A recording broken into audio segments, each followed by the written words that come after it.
Problema dos opostos, como um princípio inerente à natureza humana, constitui uma etapa a mais no desenvolvimento do nosso processo de autoconhecimento. Em geral, é um problema da idade madura. Comumente, as neuroses juvenis são produzidas por um choque entre as forças da realidade e uma atitude infantil insuficiente caracterizada em sua causa por uma dependência anormal de pais reais ou imaginários, e em sua meta por uma criatividade deficiente, isto é, por propósitos e ambições adequados. Ou seja, na juventude, como a energia ela é voltada para fora, o indivíduo tem que ir para o mundo. Só que muitas vezes ele não vai por uma certa dependência anormal dos pais, né, de pais reais ou imaginários, como ele fala aqui. E aí ele diz o seguinte também: mas existem muitas neuroses que só aparecem na idade madura ou que se agravam de tal forma que os pacientes se tornam incapacitados para o trabalho. Nestes casos, é fácil comprovar que já existia em sua juventude uma excessiva dependência dos pais, bem como uma série de ilusões infantis, sem que isso impedisse a escolha de uma profissão, seu exercício bem-sucedido e o casamento.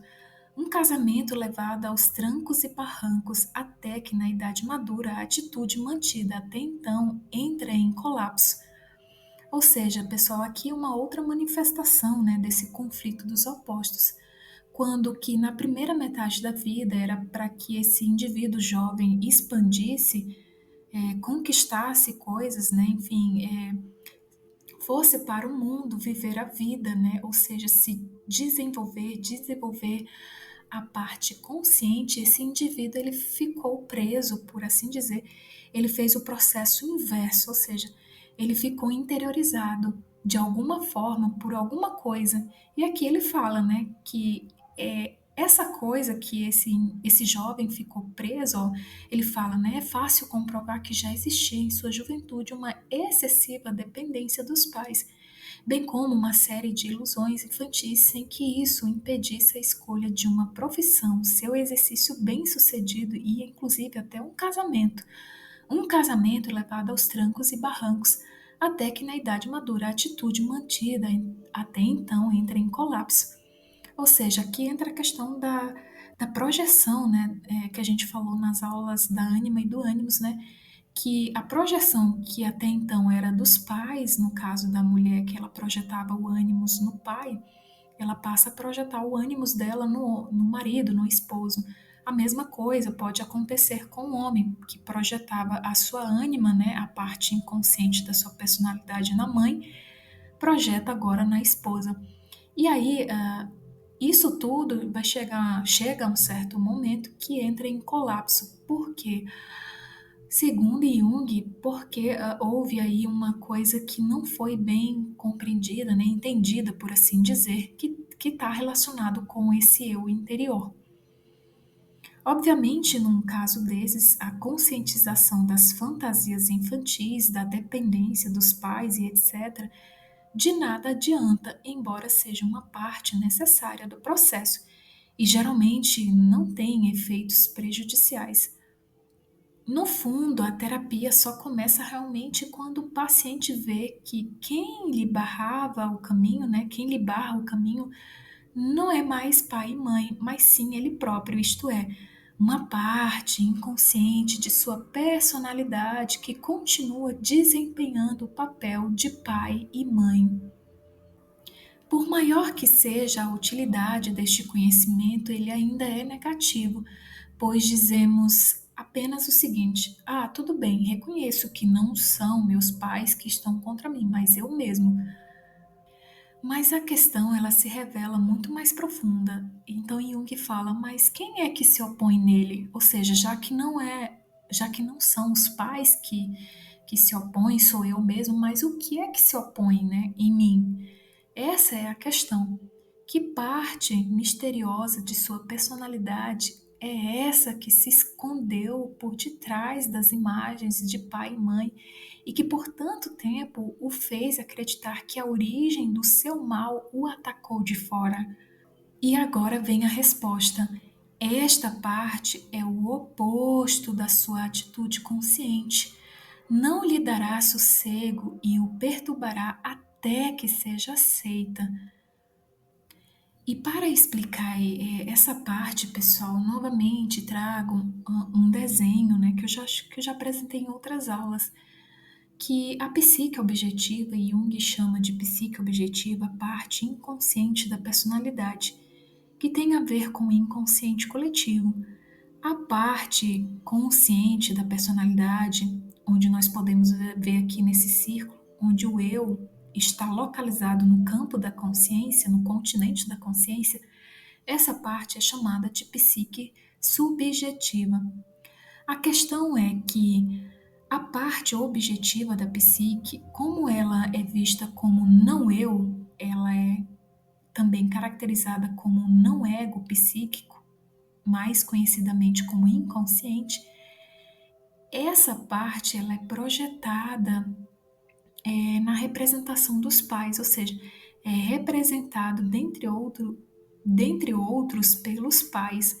Então, essa psique inconsciente, objetiva, tem a tendência de ser projetada na imagem dos nossos pais. Isso não é algo consciente, não é algo pessoal, isso é uma característica que vem justamente por nós herdarmos a psique humana da forma como ela é hoje. Ou seja, de que apenas uma parte dessa psique ela se tornou consciente, mas a outra parte, que é muito maior, muito mais abrangente, ainda é inconsciente. E tudo aquilo que é inconsciente tende a ser projetado para que o indivíduo veja fora dele, porque ele não consegue ver dentro. Então, aqui eu coloquei o seguinte: eu representei a consciência como esse foco de luz. Então, o foco de luz da consciência ela é direcionada apenas para o continente da consciência, onde o eu está ali, né? O ego, o complexo do eu. Enquanto que o resto da psique fica totalmente no escuro. Então, o que acontece é uma espécie de projeção, é como se houvesse um outro foco de luz inconsciente que projeta essa parte escura da psique humana para a consciência, para que ela possa ver. Mas essa projeção, ela é feita em objetos externos, naquilo que a gente chamou de imago do objeto, né? Naquilo que Jung chamou de imago do objeto, inclusive tem uma aula gravada sobre isso, sobre a imago do objeto. Não há dúvida de que nos jovens libertar-se do passado já é suficiente, porque ainda tem um futuro promissor e cheio de possibilidades pela frente. Basta soltar umas amarras e o ímpeto da vida fará o resto. Por quê? Porque a energia, a libido, a energia psíquica, ela é voltada naturalmente para fora, para a expansão, quando se é jovem. Mas o problema é diferente para as pessoas que já deixaram boa parte da vida para trás, a quem o futuro não acena mais com fabulosas promessas, que nada mais esperam da vida senão os velhos e habituais deveres e os prazeres duvidosos da velhice. O jovem que consegue livrar-se do passado vai transferindo as imagens dos pais a figuras que os substituam mais adequadamente. Por exemplo, no homem, o sentimento de apego à mãe passa para a mulher. No caso da filha, né, a autoridade do pai passa para professores e superiores que merecem seu respeito, ou então para instituições. Não é uma solução fundamental, mas um caminho prático que também é percorrido pela pessoa normal, inconscientemente e por isso mesmo sem inibições ou resistências consideráveis. Ou seja, pessoal, essa questão de haver transferências de arquétipos, né, de projeções arquetípicas para outras figuras, personalidades, imagos do objeto, que passa de simplesmente de projeções nos pais para outros tipos de projeções, encontram-se outros objetos que recebam aquela projeção, como a gente viu no ritual, né, dos primitivos, em que o adolescente ele passa por um rito de passagem da fase da adolescência para a fase adulta, onde é sacrificado, por assim dizer, figurativamente falando, né, o arquétipo da mãe, porque quem vai assumir agora o arquétipo da mãe não é mais a mãe biológica, física, mas o clã, né, a tribo que está recebendo aquele jovem. No caso aqui do civilizado, do homem civilizado, a transferência é passado então para a esposa ou para o esposo, né, o marido, ou inclusive para professores, instituições.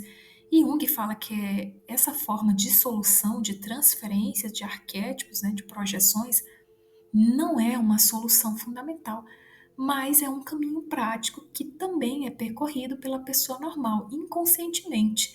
E por isso mesmo, sem inibições ou resistências consideráveis, é como se o fluxo da libido continuasse fluindo nessas transferências de projeções, ou seja, de objetos.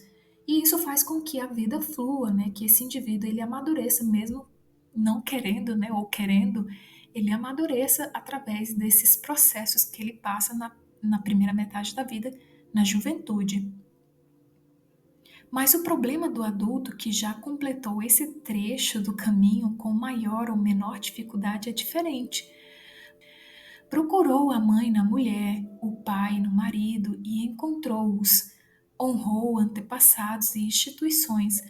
Por sua vez, tornou-se pai e mãe e talvez já tenha ultrapassado esta fase.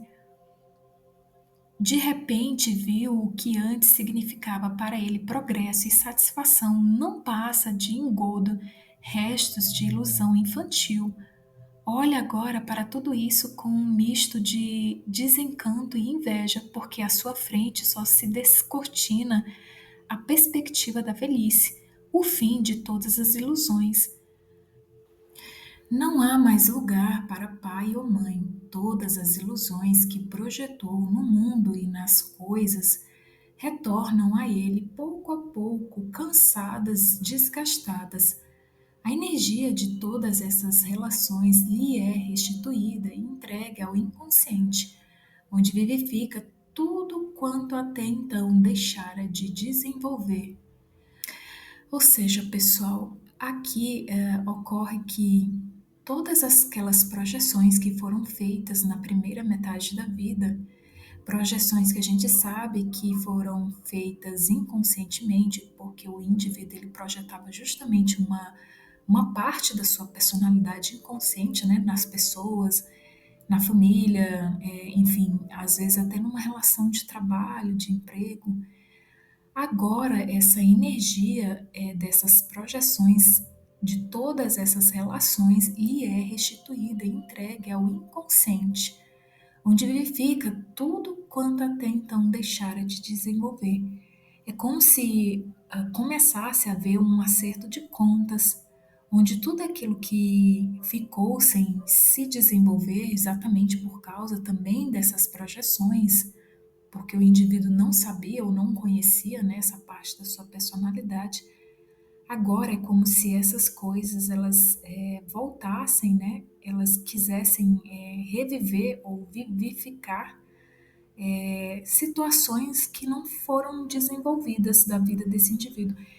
É aquela questão da regressão da energia psíquica, ou seja, da libido, que vai ativar, reavivar, principalmente as relações da infância, as reminiscências infantis e tudo o que ocorreu, né, até esse indivíduo se tornar adulto.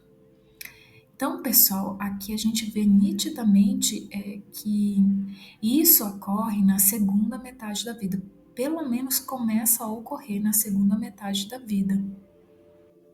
No entanto, este desenvolvimento não se faz mais através da solução de ligações infantis, da destruição de ilusões infantis e da transferência das imagens antigas para novas figuras, mas passa pelo problema dos contrários, Ou seja, agora a solução que ele deve procurar, o indivíduo, na segunda metade da vida, é que ele não pode mais fazer projeções, né? Eu digo assim, não pode mais fazer, é porque não vai ter mais solução nessas projeções, como aconteceu na primeira metade da vida, em que, mesmo havendo a substituição de um objeto por outro, a energia continuava fluindo. Só que na segunda metade da vida isso não acontece, né? É o que dá a entender que não acontece mais.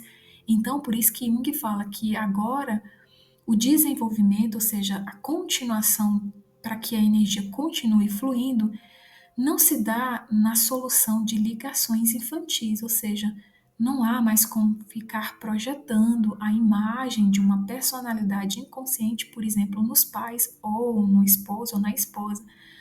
Por isso que ele fala, né? Não existe mais essa questão da transferência das imagens antigas para novas figuras, como aconteceu na primeira metade da vida, mas passa pelo problema dos contrários. E aqui surge exatamente o título da nossa aula, do nosso vídeo: o problema dos opostos.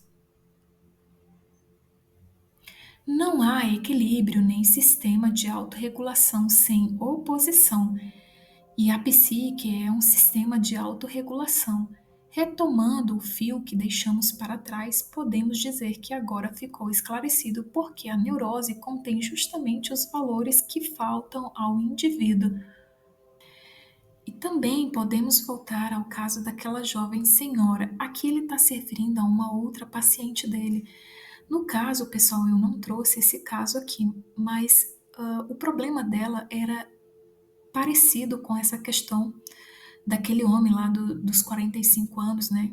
Ou seja, era a questão dos opostos, o problema da segunda metade da vida. E aí ele fala, né? E também podemos voltar ao caso daquela jovem senhora e aplicar os conhecimentos adquiridos. Suponhamos que essa doente seja analisada. No decorrer do tratamento, o paciente, né, a pessoa que está passando por esse processo dos opostos, o problema dos opostos, vai percebendo que os pensamentos inconscientes eles eram encobertos por sintomas. Então, quando a pessoa vai percebendo isso, que por trás dos sintomas existe toda uma questão de conteúdos inconscientes que precisam ser trazidos à luz da consciência, né? Precisam se tornar conscientes, a pessoa ela vai recuperando assim a energia inconsciente que era toda a força dos sintomas. Ou seja, o inconsciente ele se apresenta de forma, a princípio, sintomática, porque como a pessoa ela está inconsciente, né? E às vezes, muitas das vezes, existe grande resistência da nossa parte consciente contra essa parte que é inconsciente. Então, uma das formas do eu inconsciente chamar a atenção é através dos sintomas, né? É forçar o indivíduo a se voltar para dentro, a olhar para si, né? Para dentro de si. Coloca-se então a questão prática. O que vai acontecer com a energia disponível? Ou seja, depois que a pessoa descobriu, né? Começou a compreender e os sintomas eles deixam de aparecer porque se descobre a causa desses sintomas é que ela é muito mais profunda, né, do que somente a parte física, se descobre coisas inconscientes. E aí agora a questão é, o que vai fazer com essa energia disponível? Ou seja, que se libertou da forma do sintoma. De acordo com o tipo psicológico da doente, seria razoável transferir novamente essa energia para um objeto tal como uma atividade filantrópica ou outra ocupação de utilidade. Mas este caminho é a exceção. Só é possível a pessoas dotadas de energia especial, capazes de doação total, ou a pessoas com disposição natural para atividades desse tipo. Ou seja, aqui entra novamente a questão da escolha do objeto, né? Qual agora o objeto que vai receber, que vai passar a fluir, deixar fluir esse fluxo de energia. E aí ele fala, né, que essa questão da atividade filantrópica é um caminho à exceção, porque não é todo tipo psicológico que tem essa capacidade de se doar, né, totalmente. Na maioria dos casos, porém, não é o que acontece, né? É preciso não esquecer que a libido, ou seja, a energia psíquica, já possui o seu objeto no inconsciente. Infelizmente, em geral, o rumo a ser tomado por essa energia agora que está disponível não pode ser indicado pela nossa vontade. E aí entra a questão do indivíduo descobrir, né, durante esse processo que às vezes precisa de um analista, né, precisa de uma ajuda, para descobrir qual é esse novo objeto agora que a libido, a energia psíquica, o inconsciente está indicando. Bom, mas aqui pode ocorrer uma transferência, ou seja, ocorrer novamente uma projeção em uma nova imago do objeto.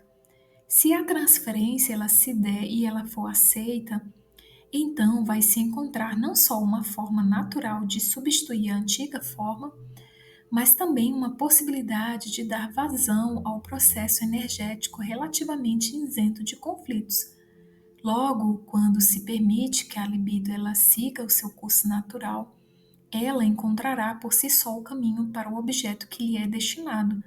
Quando isso não acontece, é porque a vontade rebelou-se contra as leis da natureza ou porque houve interferências prejudiciais. Assim, também encontramos o objeto que a libido escolhe quando se vê liberada da forma de transferência pessoal e infantil. A libido ela segue sua inclinação até as profundezas do inconsciente e lá vivifica o que até então jazia adormecido. É a descoberta do tesouro oculto, a fonte inesgotável onde a humanidade sempre buscou seus deuses e demônios e todas as ideias, suas mais fortes e poderosas ideias, sem as quais o ser humano deixa de ser humano. Ou seja, quando a libido ela é liberada, a energia psíquica ela é liberada de uma projeção de um objeto, né? O objeto subentende-se que pode ser uma situação, uma pessoa. Quando é liberada e essa energia que estava focada, né, que estava se identificando com o objeto, ela retorna para o seu dono, por assim dizer, para o inconsciente dessa pessoa, do indivíduo que projetou.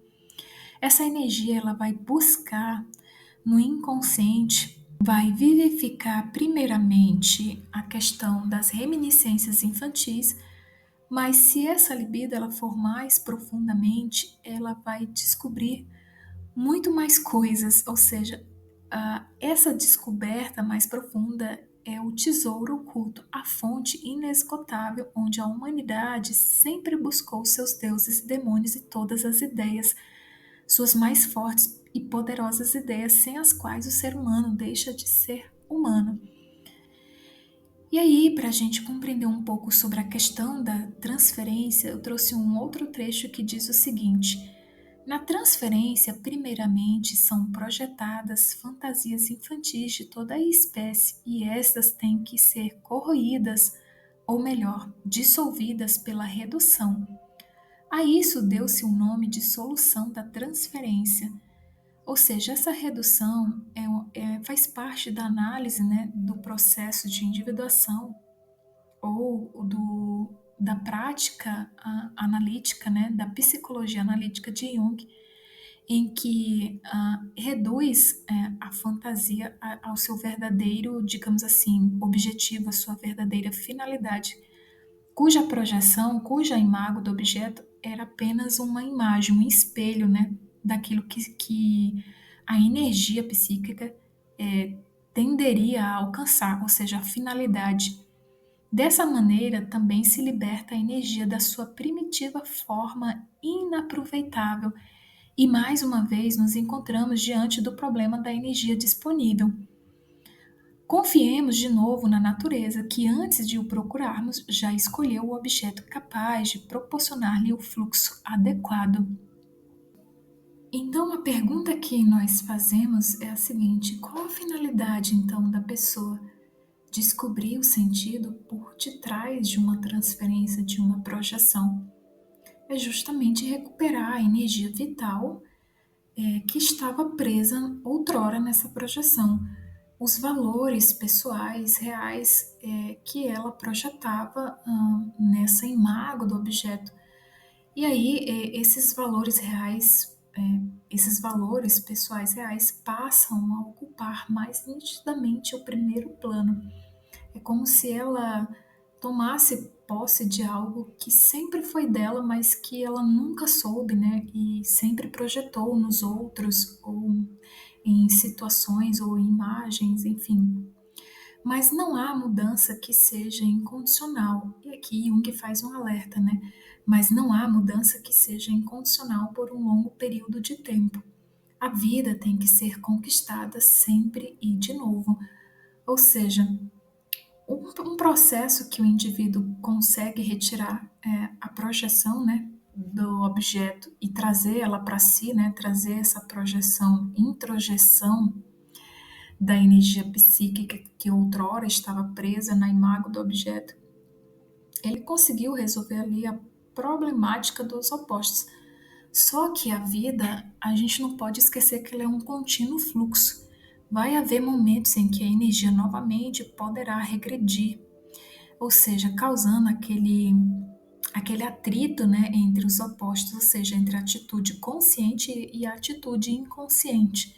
E aí, novamente, o indivíduo passa por todo esse processo de autoconhecimento, ou seja, a Nigredo, ela não acontece uma única vez, são várias vezes que o indivíduo ele precisa, às vezes, morrer para algo que já não faz mais sentido, não, que não tem mais sentido, principalmente depois da segunda metade da vida, em que é preciso muitas vezes encontrar um novo sentido, um novo objeto para que a energia psíquica flua e que esse objeto não seja uma nova projeção, né, uma nova transferência infantil novamente, porque aí não vai estar a solução.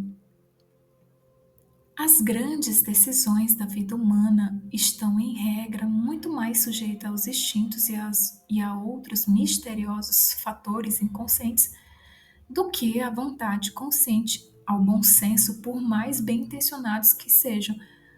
Ou seja, aqui a questão das grandes decisões em que o indivíduo muda, às vezes até radicalmente, né, a própria vida em relação à forma de encarar a vida, a forma de vivê-la. E Jung está falando sobre isso, né? Sobre essas grandes decisões que são tomadas na vida humana, elas dependem muito mais de fatores instintivos, né? O estar sendo impelido para que haja uma mudança, se não houver, o indivíduo fica muito regredido, ele fica muito introspectivo e não consegue voltar, que a energia volte para uma progressão.